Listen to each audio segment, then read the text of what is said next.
Abra sua Bíblia comigo em Lucas capítulo 14, a partir do versículo 16. Eu quero ler a parábola, a história de um convite. Eu quero que você acompanhe comigo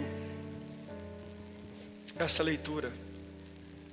Lucas capítulo 14, versículo 16 diz assim: Jesus, porém, respondeu: certo homem deu uma grande ceia e convidou muitos.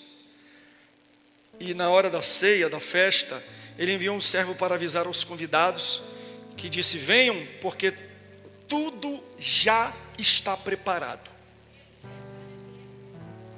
Eu sou esse servo hoje. E eu vim aqui dizer para você que já está tudo preparado. Mas todos eles, um por um, começaram a apresentar desculpas. O primeiro disse: comprei um campo e preciso ir vê-lo, peço-me que desculpe. Outro disse: comprei 5 juntas de bois e vou experimentá-las, peço que me desculpe. E o outro ainda disse: casei-me, por isso não posso ir. Esse aqui até que tem uma desculpa boa. Casei-me e por isso não posso ir. Mas ir para a igreja dá, se fosse para o futebol não ia dar mesmo não, né? Aí não posso ir. O servo voltou e contou tudo ao seu senhor. Então, irado, o dono da casa, da festa, da ceia, disse ao servo: então saia de novo depressa para as ruas e becos da cidade e traga para cá os pobres, os aleijados, os cegos, os coxos. Mais tarde, o servo lhe disse: patrão, já fiz o que o senhor mandou e ainda há lugar. Então o senhor disse ao servo: saia pelos caminhos e atalhos e obrigue todos a entrar, para que a minha casa fique cheia.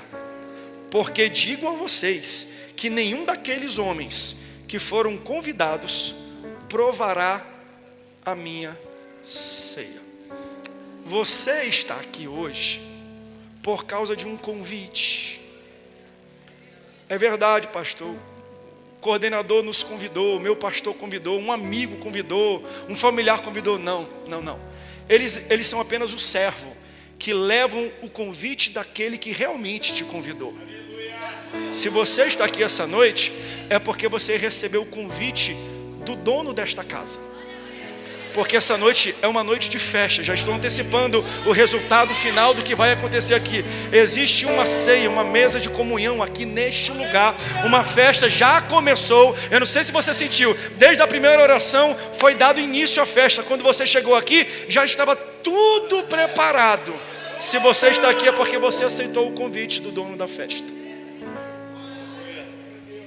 Eu lembro quando eu era muito pequeno, eu aceitei Jesus muito, 12, 11, 10 anos. Mas eu lembro que toda vez lá em Manaus, no Amazonas, quando meu pai pastoreava, todo momento de apelo, que era feito um convite, eles cantavam: nessa noite feliz, nesse santo lugar, eu marquei um encontro com Deus.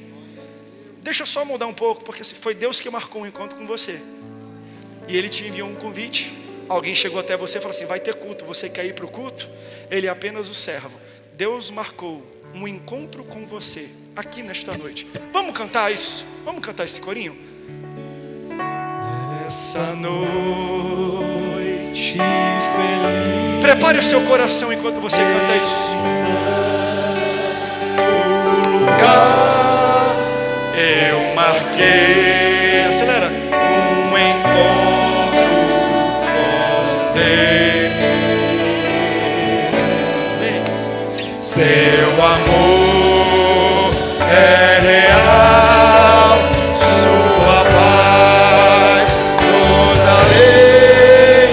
Eu marquei um encontro com Deus. Você pode dizer: basta que tu me toques, Senhor. Diga: basta.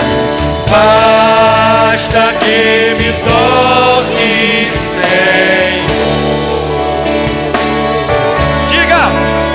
A minha alma cansada vencer.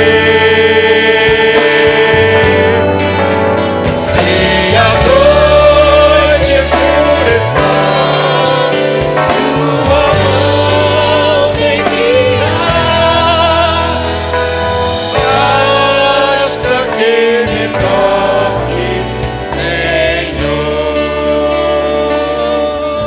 pode glorificar a Deus? Tome o seu assento. Tome o seu assento. Aleluia. Aleluia. Aleluia. Você lembra do texto que nós lemos há pouco? Um certo homem fez uma festa, fez uma grande ceia, e ele enviou convites para algumas pessoas. Ele convidou alguém. Um convite é uma informação de um evento, é uma informação de um acontecimento. Então, ao convidar alguém, essa pessoa está dizendo: olha, eu desejo a sua presença naquilo que eu vou realizar. Eu tenho planejado algo bonito, algo grande, e eu não deixarei de realizar. Porém, ao realizar, eu gostaria muito que você estivesse participando comigo. Nesta parábola, o Senhor da festa, o dono da casa, é Deus. E o que Deus está dizendo e nos ensinando nessa parábola é: eu vou fazer algo grande. E eu gostaria muito que vocês participassem daquilo que eu vou realizar. Você sabe que Deus pode ganhar toda a cidade de São José dos Campos sem você. Deus não precisa de mim para ganhar esta cidade. Mas a minha oração é: Senhor, me inclui, me convida naquilo que tu estás realizando aqui.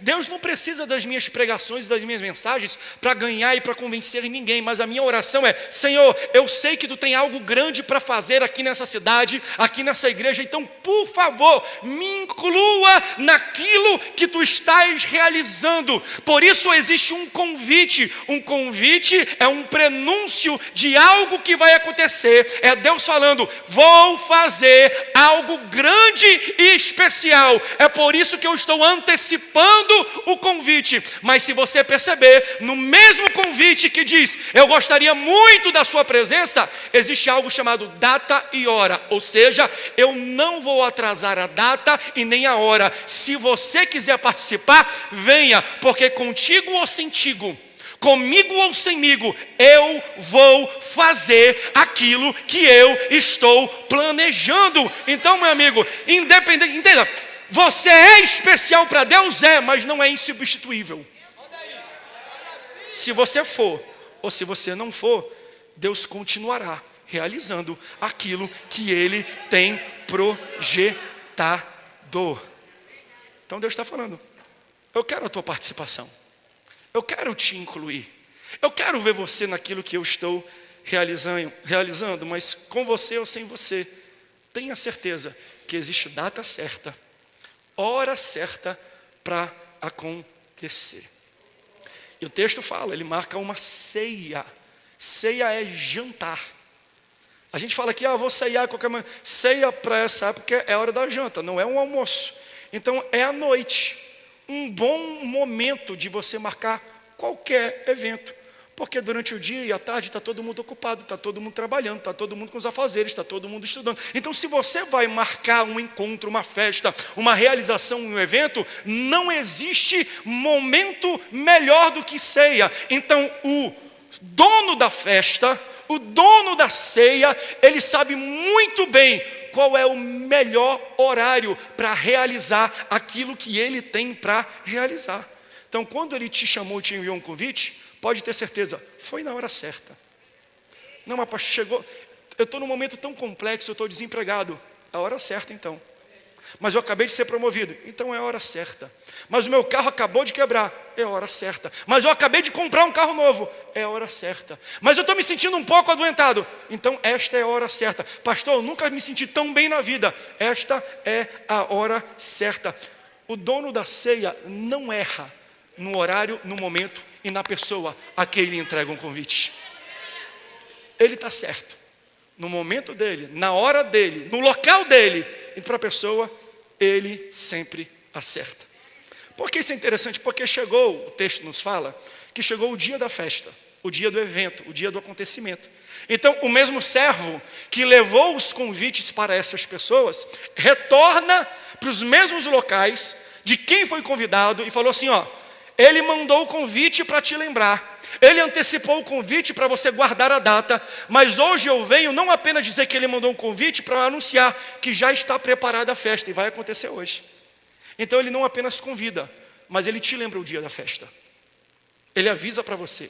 Ele usa alguém que fala, está pronto, está preparado, está tudo certo.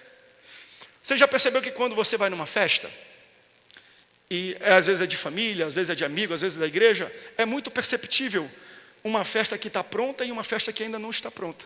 Você já chegou numa festa que quando você entrou na casa, no salão, no local, o pessoal fala assim, vem aqui, me ajuda aqui a colocar o balão. Ainda estão tirando as cadeiras, estão colocando, botando a mesa, começaram a botar o bife, a batata frita para fritar e tem aquele cheiro de fritura. Você já percebeu? Quando você entra num ambiente e você olha e de cara você já fala, eles ainda não finalizaram a decoração, eles ainda não estavam preparados para o início da festa. Geralmente, quando isso acontece, a tendência nossa é entrar no local, num salão, pegar uma cadeira, sentar no cantinho e esperar eles terminarem a festa e chegar mais gente para depois a gente levantar e participar da festa. Mas nesse caso, o servo, quando ele vai chamar as pessoas, ele fala assim, ó, vai para lá e não se preocupa não, você não vai ficar sentado, você não vai ficar escorado, você vai ficar no canto não, porque a festa já está preparada. Quando você chegar lá, já vai ter coisa para fazer. Quando você entrar na festa, já vai ter alguma coisa para ser realizada através de você. Pode ir lá, porque você não vai ficar parado, não vai ficar sentado, não vai ficar de escanteio, não vai ficar de lado, porque já está preparada a festa. Teu ministério está preparado, tá?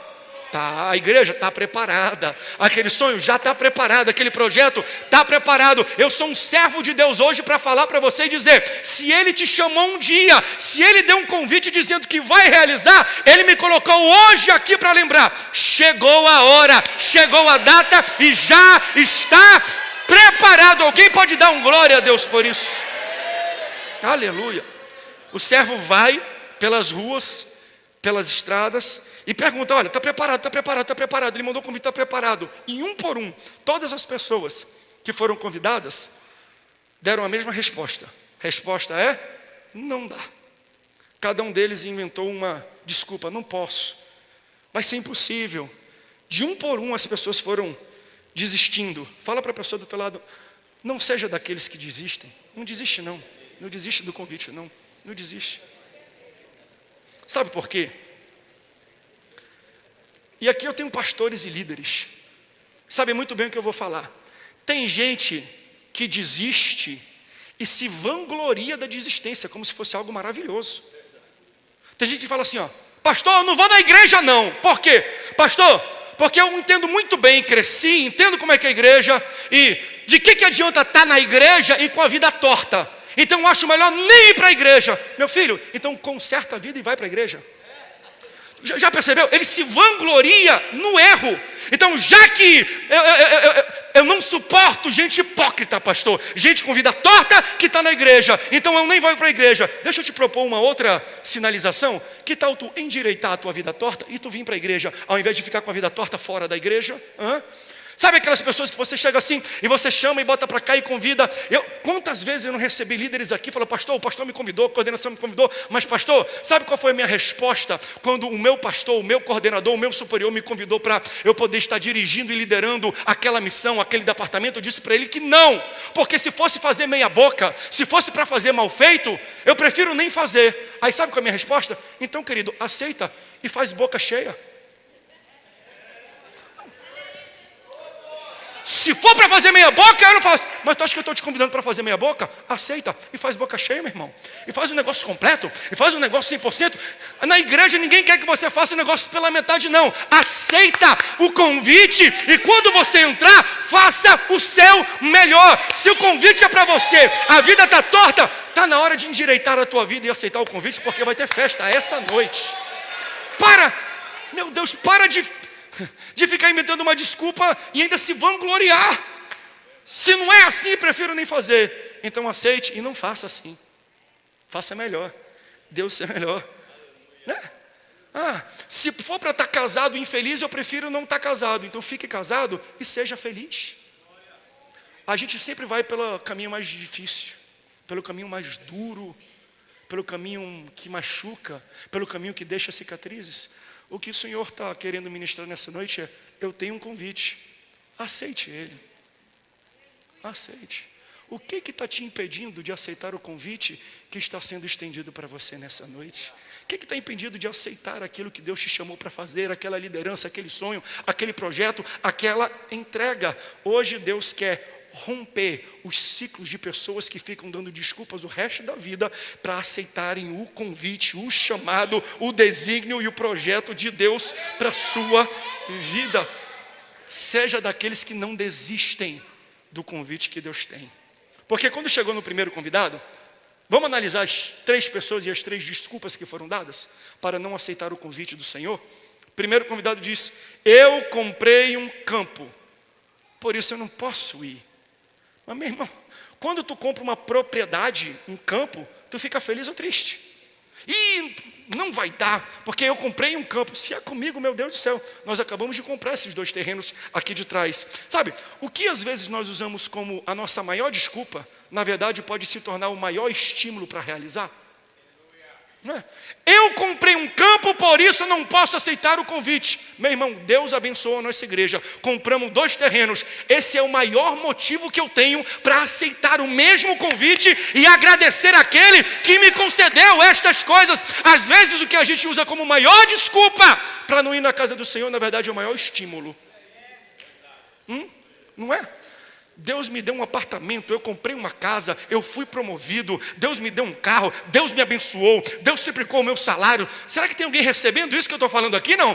Será que Aí tem gente que fala: pastor, Deus fez coisas tão grandes que eu não estou com muito tempo de ir para a casa do Senhor. Tudo aquilo que Deus te dá não é para te afastar da casa dele, mas para te aproximar da casa dele. Pare de usar a bênção de Deus para se desviar do Deus da bênção. Deus abençoa a gente e a bênção de Deus às vezes parece que deixa a gente de longe. Eu comprei um campo, Deus me abençoou. Não dá para eu aceitar o convite não, para agradecer a Ele.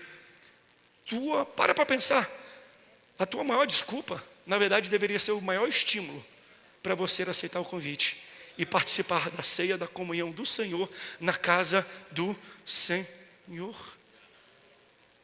Tem gente que não podia conceber filhos, e na igreja Deus abençoou e deu filhos. Pastor, sabe o que é? Eu não podia ter filhos, o senhor lembra?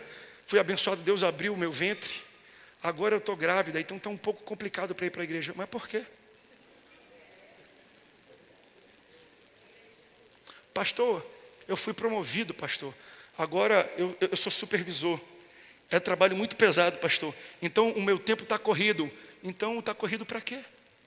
Pastor, eu lembro aquela porta, Deus me fez passar naquele concurso lá na Federal. Pastor, eu ganhei bolsa integral. Pastor, eu passei em medicina na Federal, eu não vou pagar nada. Pastor, Deus me abençoou, passei naquele concurso e agora eu tenho que estudar muito. E daí? Você está entendendo? A gente vem para a casa de Deus, a gente pede para Ele nos abençoar, Ele nos abençoa e a bênção dEle nos afasta da ceia, nos tira da comunhão. Meu irmão, se Deus te deu um campo, se Deus te deu um terreno, se Deus te deu um apartamento, se Deus te deu uma casa, um sítio, uma chácara, se Deus te deu uma fábrica, se Deus te deu... Vai recebendo aí tudo que eu estou falando aqui, meu irmão. Se Deus te deu uma indústria, se Deus te deu alguma coisa, ao invés disso te distanciar da ceia, te distanciar da casa de Deus, é o contrário. Você tinha que estar aqui todo dia louvando e agradecendo a Ele por tudo aquilo que Ele fez pela tua vida. Pega a tua maior desculpa e transforme no seu maior estímulo. Não fica fugindo da casa de Deus, não. Comprei um campo. Não dá, porque eu comprei um campo e eu vou lá vê-lo. A ceia é noite. Tu comprou um campo num tempo que não tem luz elétrica? Que desculpa esfarrapada. Então eu vou lá, vai ver à noite o campo.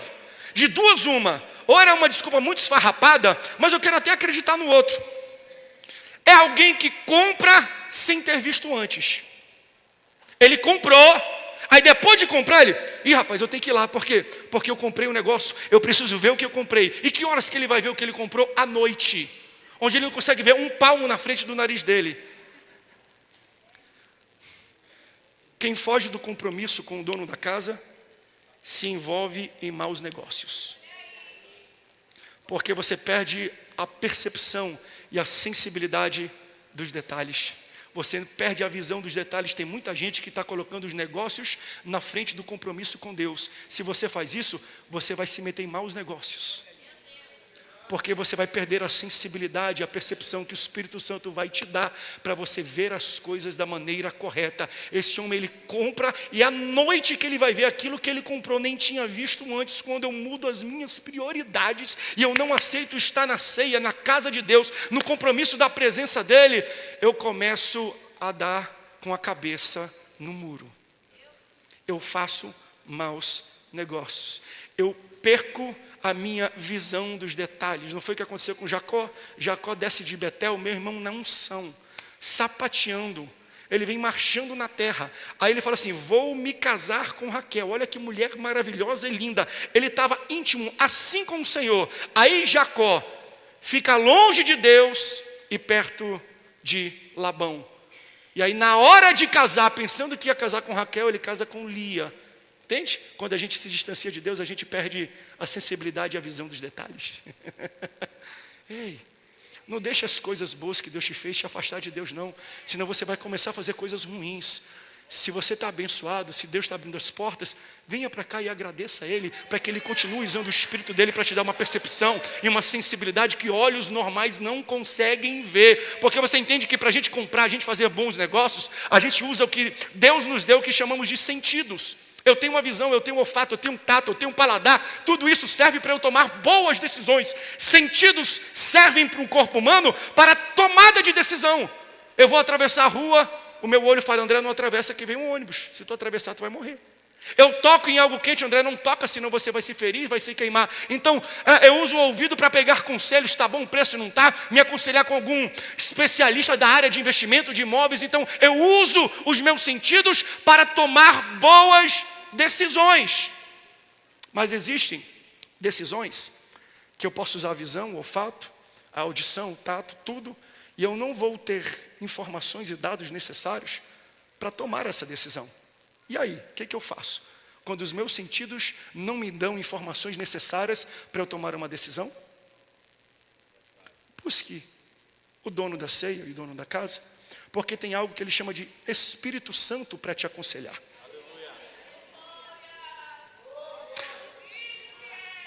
Homens te dão informações, mas o Espírito Santo tem revelações.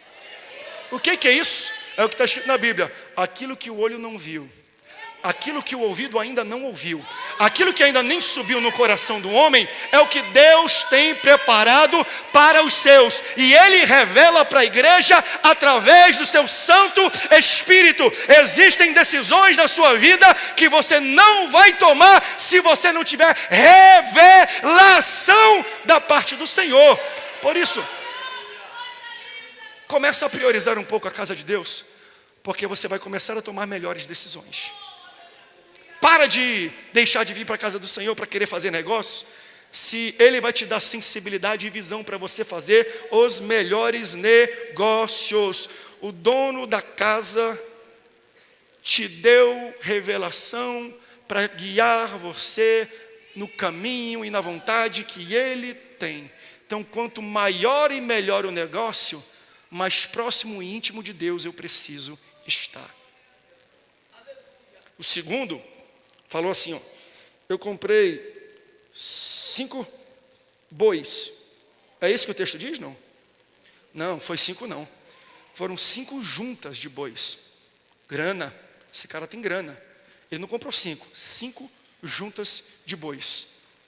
E eu não posso porque eu comprei e eu irei testá-las. Por que ele não pode? Se ele comprou. Eu entenderia se ele falasse, eu aluguei, eu tenho só 24 horas. Então, cada minuto que passa é dinheiro que sai do meu bolso. Então, eu preciso ter a maior eficiência possível naquilo que eu adquiri. Então, se eu pago um aluguel de um carro, quanto mais eu uso esse carro, melhor fica o meu investimento. Só que esse cara, ele não alugou as 5 juntas de bois, ele comprou as 5 juntas de bois. E se ele comprou, ele poderia ver, visitar, verificar, ele poderia dar uma olhada, ele poderia analisar quando ele quisesse. Você entende isso? Deus nos abençoa para a gente adquirir coisas, para a gente ter liberdade de usufruir dela quando a gente quer. Se é teu, tu vê na hora que tu quiser, mãe. Tu faz o teu horário. Por que que as bênçãos que Deus nos dá, às vezes, são as coisas que mais nos afastam da presença dEle? Eu aprendi que às vezes Deus segura e retém, até a gente amadurecer. Porque existem bênçãos que vão nos desviar do caminho do Senhor. Você sabia disso? Satanás sabe muito bem disso. Tem gente, e eu concordo com aquilo, Satanás quando vê que não consegue puxar o cara para trás, ele empurra com tudo. Porque às vezes a falta não atinge a tua fé, mas a sobra, mais o dinheiro, mais a fama, mais a popularidade, é a primeira coisa que vai te derrubar. 5 juntas de bois, não era para você se afastar da casa do Senhor, era o contrário. Com 5 juntas de bois você consegue ir mais rápido para a casa do Senhor. Deus te deu um carro, pastor, Deus deu um carro. Tem gente que é assim, o cara andou a pé a vida inteira, meu irmão, de ônibus a vida inteira, aí Deus dá um carro. Primeiro mês o cara nem aparece no fim de semana. Pastor, Deus me deu o carro, eu quero curtir meu carro, estou indo todo dia para o litoral, todo fim de semana não dá para vir para a igreja. Meu irmão, se Deus te deu um carro, não é para você fugir da igreja, é para você chegar na igreja mais rápido, é para facilitar a tua presença aqui, é para você vir agradecer a Deus. Quem está entendendo o que eu estou falando? A gente fica rindo, mas isso é muito verdade. Quando Deus abençoa a gente, a bênção se torna a maior distração do nosso serviço a Deus. Então, não é para você faltar a ceia, é para você chegar mais rápido nela. Porque tem muita gente que não consegue possuir coisas sem essas coisas o possuírem. E essa é uma guerra que temos hoje. Posso profetizar isso sobre a tua vida? Aqui eu estou diante de um povo, de uma igreja, que vai ter muitas coisas, mas essas coisas não vão ter você. Elas não vão possuir você. Elas não vão designar qual vai ser a sua conduta. Pelo contrário, Deus vai abençoar você. Deus vai colocar coisas nas tuas mãos para você abençoar alguém que precisa. Você lembra? Eu sempre trago eu acho que foi nessa regional que eu preguei da última vez sobre o bom samaritano, que vinha descendo no caminho, saindo de Jerusalém. Aí veio o primeiro, quem veio? O sacerdote, o pastor ruinzinho esse, porque ele passa e vê o cara caído, semi-morto e não faz nada. O pastor passa a pé. Aí depois vem um levita, que faz a mesma coisa que o pastor. Levita é o cara que toca, é o diácono, é alguém que serve na igreja. Por que ele passa e não faz nada? Porque ele está seguindo o exemplo errado do líder dele. Também passa de lado e não faz coisa nenhuma. Aí vem um bom samaritano. Lembrando você que o servo, que o levita e o que o pastor passam a pé. Olham e não fazem nada. Aí vem um bom samaritano de cavalo, de veículo, de junta de boi. Ele passa e ao passar ele vê alguém caído, ele para, cura as feridas, coloca uma atadura, coloca em cima do cavalo dele, no lugar dele e conduz ele para uma hospedaria. Você entende? Quem parou para ajudar é quem tinha carro, é quem tinha boi, é quem tinha cavalo.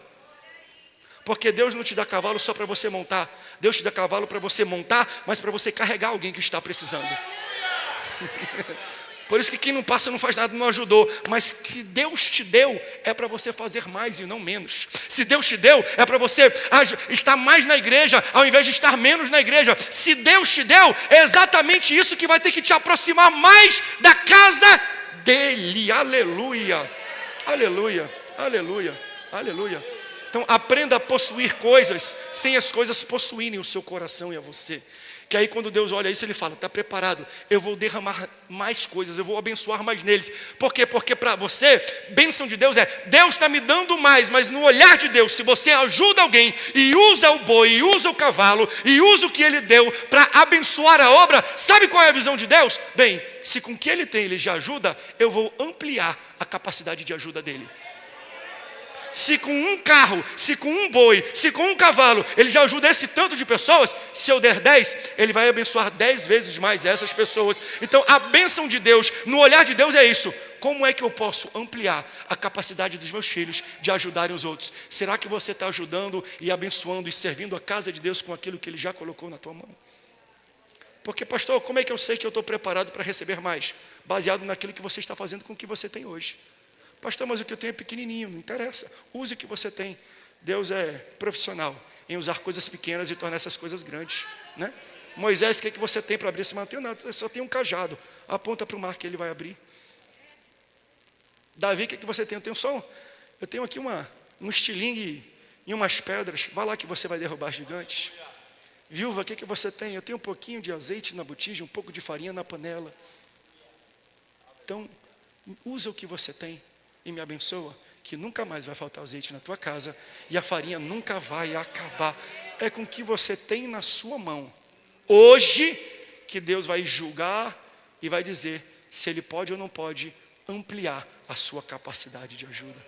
Cutuca o irmão do lado e fala, tá vendo, pastor, me dá uma corona na volta do culto. Paga uma coxinha para mim na volta do culto. Fala assim para a pessoa, deixa Deus te usar, irmão, deixa Deus te usar. Já percebeu? É que tem gente que reclama, pastor. Já vieram, teve uma vez um jovem, que ele estava querendo conversar com umas meninas e tudo. Ele, pastor, mas ninguém nunca me convidou, pastor, para comer uma pizza e um sanduíche. Aí eu já perguntei para ele, mas você já pagou uma coxinha para alguém, irmão? Como é que tu quer que alguém convide e pague um Big Mac para você? Calma aí. E se você não paga uma coxinha para essa pessoa, quer dizer que você não fez nada para ninguém, mas você quer 2 hambúrgueres, um alface, um queijo, um molho especial, cebola, um picles e um pão com gergelim, glória a Deus por isso, com batata frita e Coca-Cola cheia de gelo, e ainda comer uma torta de maçã com um sorvete de creme e chocolate no final. Meu irmão, paga uma coxinha, uma coca para alguém, que quem sabe Deus vai te abençoar com alguém pagando mais. Não entenda, gente, entenda, você só colhe quando você planta. Como é que você quer colher algo que você nunca plantou? Usa o que Deus colocou na sua mão. Aleluia. O terceiro, isso aqui é fantástico. Isso aqui é tão atual. Por que você não pode ir para a festa? Sabe o que é? É porque eu casei. Fala, Jeová. Você sabe que o casamento é o fim da criancice e o começo da criançada. Pastor, não dá não para ir para a igreja hoje, sabe o que é? Que foi? É porque eu estou namorando uma menina aí. Ela não é crente não, pastor. Não gosta da igreja não. Mas Deus me chamou, eu sou um missionário. Olha só, olha o papo dele. Deus me deu uma missão especial para alcançar e resgatar essa moça. Ah, é? Aí vai ter uma festa, porque ela não vem para a igreja, sabe, pastor? Mas Deus está me usando para trazer ela para a igreja pela primeira vez. Eu vou lá com ela lá no pagode, eu vou com ela na festa, eu vou trazer ela gosta daquelas raves que vai até 6 da manhã, mas eu vou lá evangelizar, pastor, e o senhor vai ver, eu vou trazer, ela vai estar aqui dentro da igreja. Missionário, pastor. Foi Deus que me colocou, é um projeto de Deus que eu esteja na vida dela. Um mês depois, o moleque já deitou, pintou e bordou, fumou todas, bebeu todas, aprontou todas, e ainda disse que foi projeto de Deus na vida dele. Meu irmão, se alguém te tira da ceia da comunhão, esse projeto nunca foi de Deus. Isso não é só para relacionamento de namoro ou casamento, de amizade. Se existem amigos que te tiram da ceia do Senhor, esses amigos não foram enviados de Deus para a tua vida. Pelo contrário, existem enviados de Satanás. E tudo que eles querem é tirar você do convite da ceia do Senhor, da presença da casa do Senhor. E você ainda vai dizer, não, mas é de Deus, porque Deus me chamou. Fazer de tudo para com todos, para que eu alcance alguns. Então, pastor, veja, eu não estou falando que você não pode se relacionar, frequentar ambientes. Não tem nada errado nisso. Mas esteja na ceia da comunhão. Esteja aqui. Porque Deus tem sim projeto para pessoas, para alcançar. Mas não quando você não está aqui nesse ambiente. Não quando você não está recebendo, sendo revestido, sendo empoderado, sendo ungido, capacitado para algo que você não conseguiria fazer outra hora. Então, cuidado, pais e mães, cuidado com esse papinho do filho de vocês, da filha de vocês. Não é um projeto de Deus. Cuidado. Quem te tira do convite, da ceia da comunhão, não é projeto de Deus. O servo, que ele entra, cadê minha esposa? Está lá em cima, né? Está em comunhão, está na ceia da comunhão, né? A Nayane, quando entrou para a minha vida, ao invés de me tirar da mesa da comunhão, foi o contrário. Eu coloquei mais uma cadeira na mesa da comunhão da minha família para ela sentar. Porque quando o projeto de Deus é assim, eles não te subtraem, eles se adicionam aonde você está. Então, quando Deus manda pessoas, de fato, que é plano e projeto deles para a tua vida, ao invés de ele te levantarem e arrancar você da mesa da comunhão, eles vão adicionar mais uma cadeira e vão se sentar junto com você nessa mesma mesa. Assim é o projeto de Deus. Então, seja determinado, jovens, você que vai namorar, está se relacionando, ou você que é adulto, que vai se relacionar a nível de trabalho, de amizades, se essa pessoa está arrancando o seu local e o seu lugar na mesa de comunhão, você fala assim: ou você senta na cadeira na mesa comigo, ou você some da minha vida.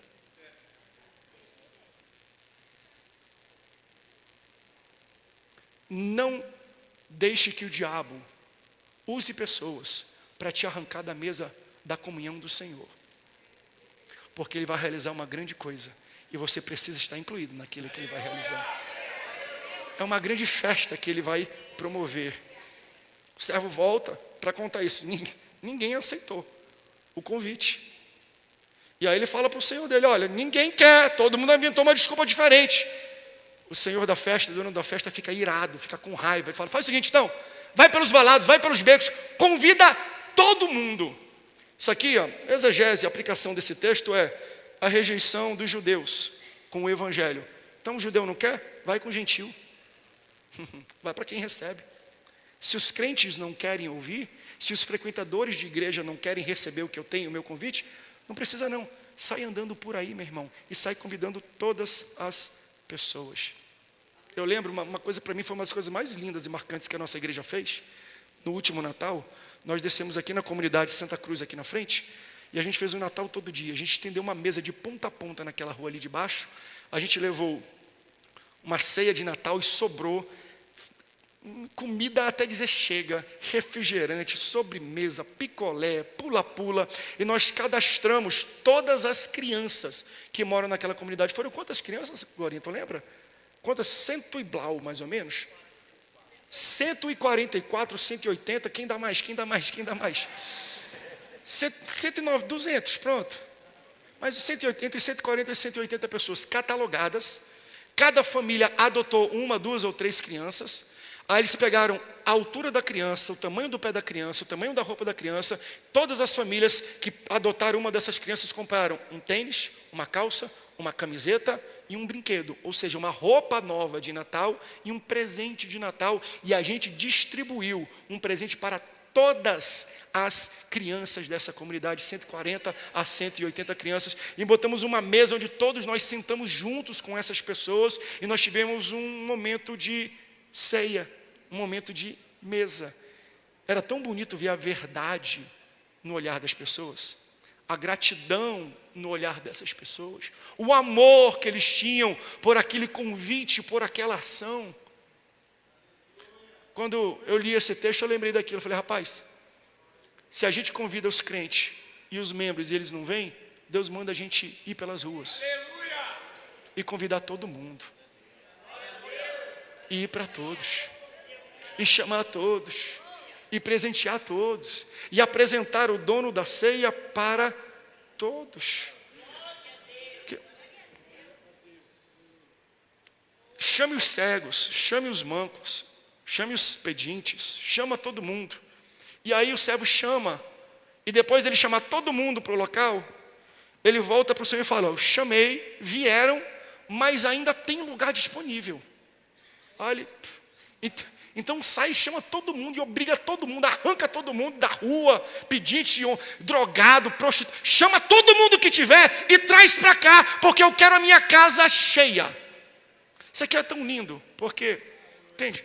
Quando nós somos pequenos e a gente está acostumado a ir para algum local, a gente acha tudo grande.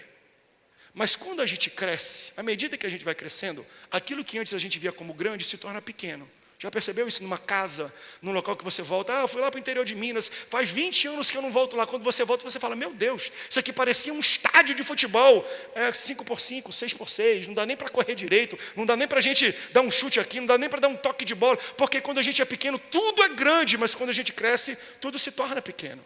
Quer ver uma boa referência disso? Esse templo aqui. Desde que nós chegamos aqui, eu lembro que o púlpito desta igreja, ele iniciava a partir dessa porta aqui. Claro que eu sei que tinham galerias aqui, comportava mais gente, mas ele era maior e começava nesta parede para frente. Aí eu lembro de pessoas falando, pastor, na época da UMADERJ, a gente botava 4.000 pessoas aqui nesse templo. Falei, olha, a gente deu uma ampliada nele, 1.300, não tem nem como você ficar em pé aqui. Como é que vai colocar 4.000 pessoas aqui dentro? Sabe por que eu falo isso? Porque quando a gente é pequeno, tudo é grande. Tudo parece maior. Aí a gente vai crescendo e a gente começa a contar, a gente fala, não era tanta gente assim. Né? É um pouquinho menor do que isso. Mas sabe o que é bonito? Na vida, quando nós somos pequenos, tudo é grande. E quando nós crescemos, tudo se torna pequeno. Mas com o reino é diferente. Com o reino, quando a gente é pequeno, o reino é grande. E quanto mais a gente cresce, maior o reino vai se tornando.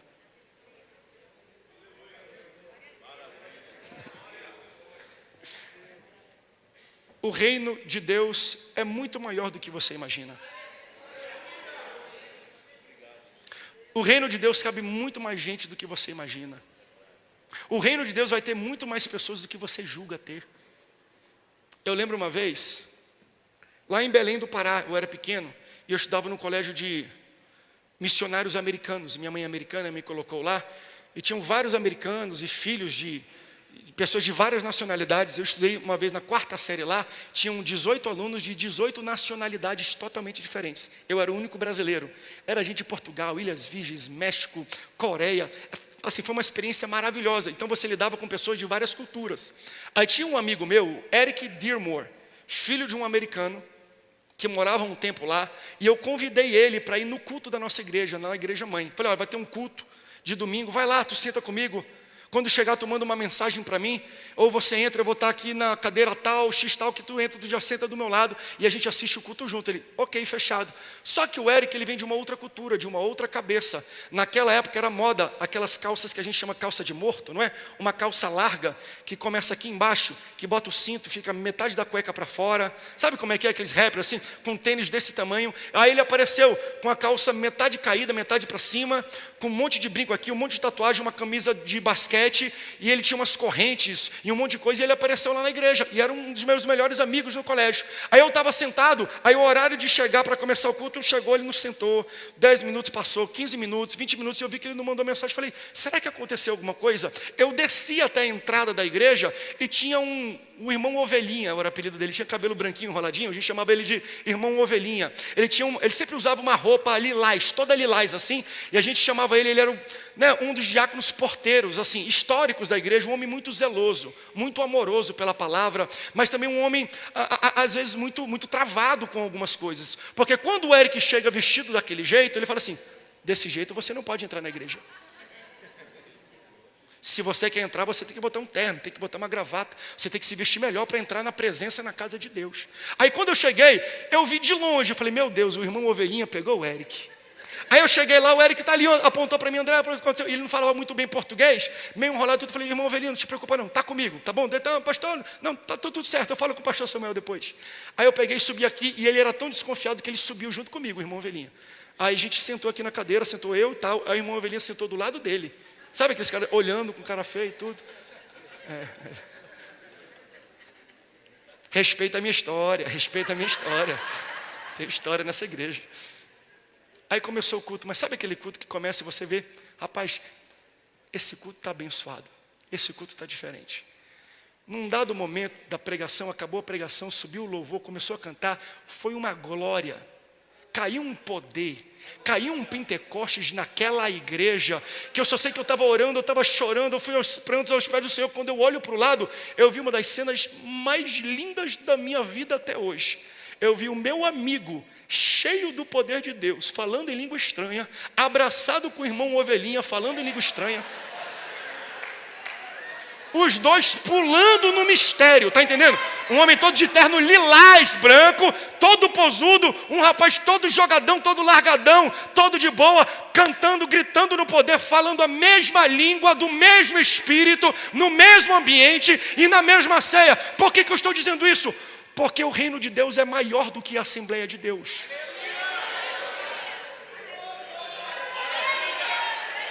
É maior. É maior. Ele é maior do que a nossa cabeça. Ele é maior do que os nossos dogmas. Não sou contrário a eles. Eu acho que é necessário. A Assembleia de Deus, ela presta um serviço no reino de Deus, de um zelo, de um amor. Mas entenda, o reino de Deus é muito maior do que nós pensamos. Os assembleianos não querem vir para a ceia? Vai pela rua, chama pedinte, chama morador de rua, chama drogado, bota aqui dentro, porque aqui dentro é Deus que transforma as vidas. Eu não consigo transformar a vida de ninguém, mas se a gente colocar as pessoas sentadas aqui o tempo bastante, a atmosfera que reina aqui dentro desse lugar vai transformar estas pessoas. Você está entendendo a aplicação do que eu estou falando? O reino de Deus é muito maior do que nós imaginamos ou pensamos. Cabe muita gente aqui dentro. Quando o Espírito Santo derrama, quando ele cai, sobe aí, louvor, eu quero cantar. Está preparado? O que eu quero dizer é que ainda tem lugar para muita gente aqui. Olha ao redor, tem ninguém lá na galeria. Olha para o teu lado, tem cadeira vazia aí? Diz assim, ainda há lugar. 70% da população de São José dos Campos não é cristã, não teve uma experiência com o Senhor. 70%. O que o senhor quer dizer com isso, pastor? Se os 30% que são não aceitam o convite, maior são os que ainda precisam receber o convite. É por isso que ele fala, não querem, não tem problema não. Porque aqueles que eu convidei e não aceitaram, eu nem quero eles mais na minha festa. Vai pela rua, obriga, força, fala, bora, vem para a igreja, vem para a igreja, vem para a igreja. Não, só vem participar, só vem se alimentar. O que eu estou falando aqui, você foi convidado para fazer o papel desse servo. Se tem gente, cadeira vazia aqui, é porque você ainda não terminou o seu trabalho. Cada um de nós somos responsáveis. O Senhor deste local está falando para mim e para você.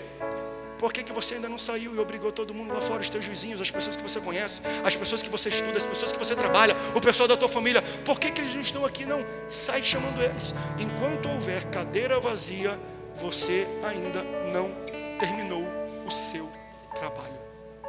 Você pode ficar de pé comigo? Eu quero cantar. Eu quero que você cante. Porque entende? O servo, ele vai e ele fala assim, ó, já está preparado. Então o papel do servo, diga assim, o meu papel não é transformar, é convidar. Porque quando você convida, as pessoas vão chegar, o dono da casa já preparou tudo. Não depende de você vai depender o convite. Traz aqui, irmão. O maior erro às vezes da igreja é querer transformar a pessoa lá fora para ela vir transformada para cá. Como é que você vai fazer isso? Fala para mim. Não, pastor, primeiro ele tem que mudar, fala muito palavrão, tem que mudar o modo de vestir, tem que mudar as atitudes. Não. Traz aqui, porque isso aqui que é lugar de mudança. Você lembra quando Jesus viu aquele cego e ele faz uma lama e ele coloca uma lama no olho do cego? Jesus poderia falar, abre o olho, enxerga. Jesus podia tocar, como fez com outros cegos. O que você quer? Eu quero ver, então abre, então veja. Com outro ele cospe, depois ele limpa, abre aí. Esse não, ele botou um barro. Aí ele falou assim, ó, agora vai lá no tanque de Siloé e lava.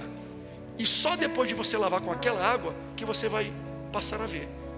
Por que Jesus usou um recurso terceiro para fazer aquilo que ele poderia fazer aqui?